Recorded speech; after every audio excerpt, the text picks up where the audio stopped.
video, I'm setting myself a challenge to try to go and wild camp with the least amount of gear. I managed to minimize the amount of kit today to 10 items, and I'm going to show you in a minute. But in the meantime, I'll show you what I'm ditching and what I'm taking with me today. So to start off, the most obvious item I could ditch today is my book. I don't need it with me. I would also normally take a camping pillow. Hiking poles, I'm not going to take them with me. Waterproof, nope, it's not due to rain, fingers crossed, as well as a tarp. No tent.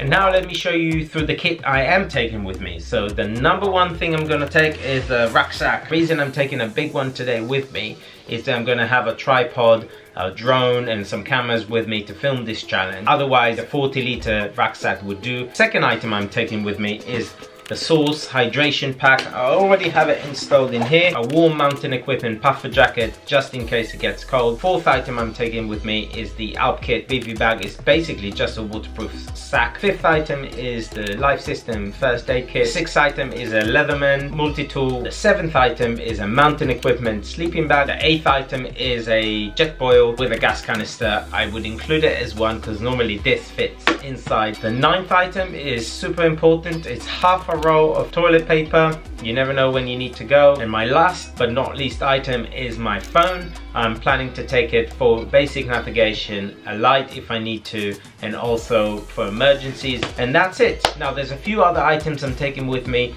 that I'm not including in this list, mainly clothes and food. So I'm gonna take some snack bars and a fire pot vegan meal for dinner. Hiking boots I'm gonna wear with me on the day, and the clothes I'm gonna wear on myself. And that's pretty much it. This is all the kit I'm taking with me on this adventure. Let's see how it's gonna go. Okay, I got to the car park. It's around 6:45 and I'm ready to go. I've been to this forest a couple of times before, but it's pretty big. There's quite a lot of different options and different routes. I'm hoping to find a camp spot within the hour. Honestly, the weather is absolutely fantastic. It's a lovely, lovely day. Pretty lucky for an adventure like this.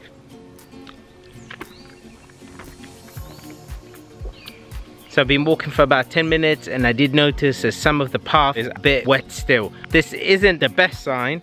Hoping that most of the grass have dried out. I do have a BV bag with me that should keep my sleeping bag dry. However, I'd rather not sleep in a wet, soggy forest. One thing I really love about wild camping is that I tend to go in the evening, pretty much when no one's here, because no one really wild camps or walks their dogs in the evenings. Everybody's just going back for their dinner. So you pretty much have the whole forest just to yourself. Plus, it's also reassuring a little bit. So when you wild camp, you're not gonna bother anyone and it's just gonna be a quiet, incident-free wild camp. So there's a little turn here inside the woods and I can see a little clearing. It's pretty close to the main path, so I'm worried about wild camping there, but maybe that will lead us somewhere. So this is a nice little clearing. There are trees here, but they're not too big and they seem to be healthy and no low-hanging branches. This looks like a nice clearing, however it's very close to the main path.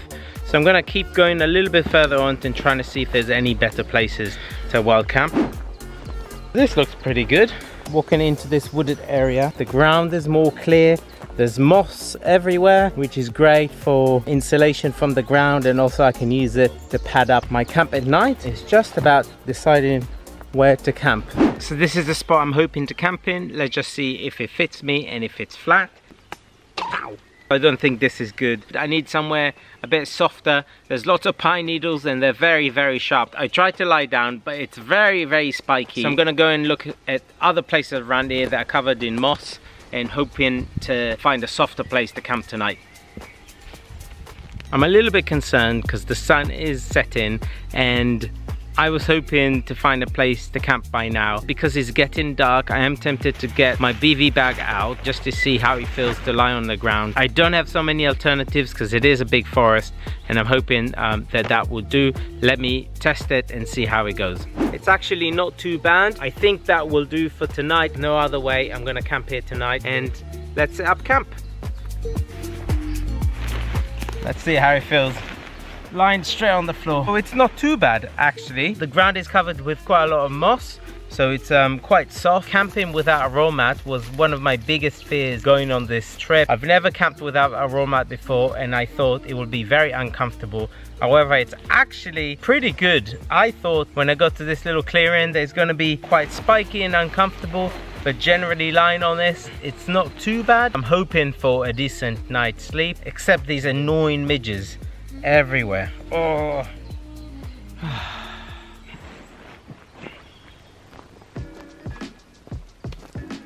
So this sort of foliage is really soft. I'm gonna put it under my sleep mat at night, and I'm sure it'll help with insulation, but also just to make the ground a bit softer and more comfortable for camping.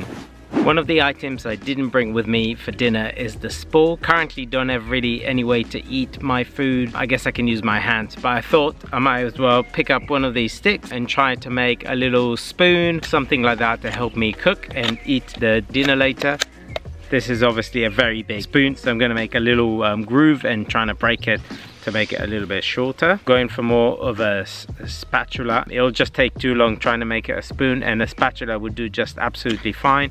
I'm going to keep carving on both sides of this to make it a bit thinner and get rid of this dirty edge, and then you'll be ready to eat. So simple. It came out really nice. I'm really pleased. It kind of resembles a spoon, but it's more like a spatula, but that would be enough for my dinner. Speaking about dinner, I am hungry. So tonight for dinner is chili non carne, a vegan chili. These are freeze dry and they need rehydrating with water. So I'm gonna boil some water on my jet boil. Fill this up to the line that it says on the back of the packet. And then you need to wait for 15 minutes before you can eat it.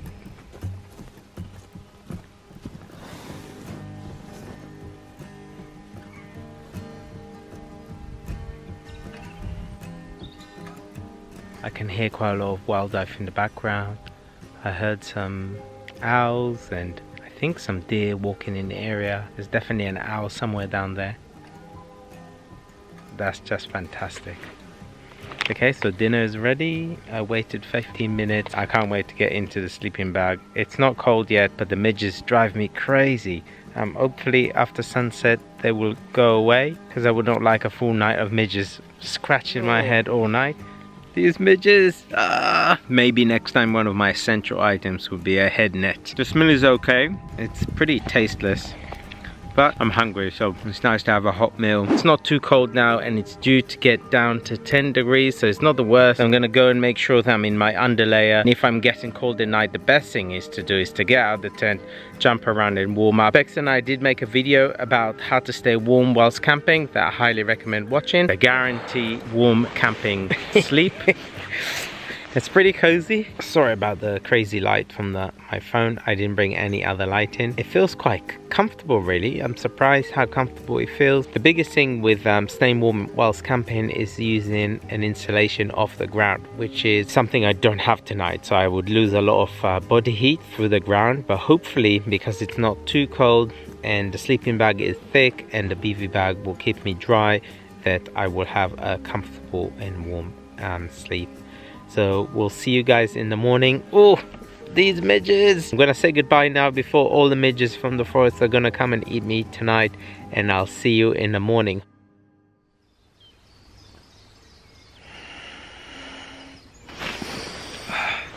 Morning.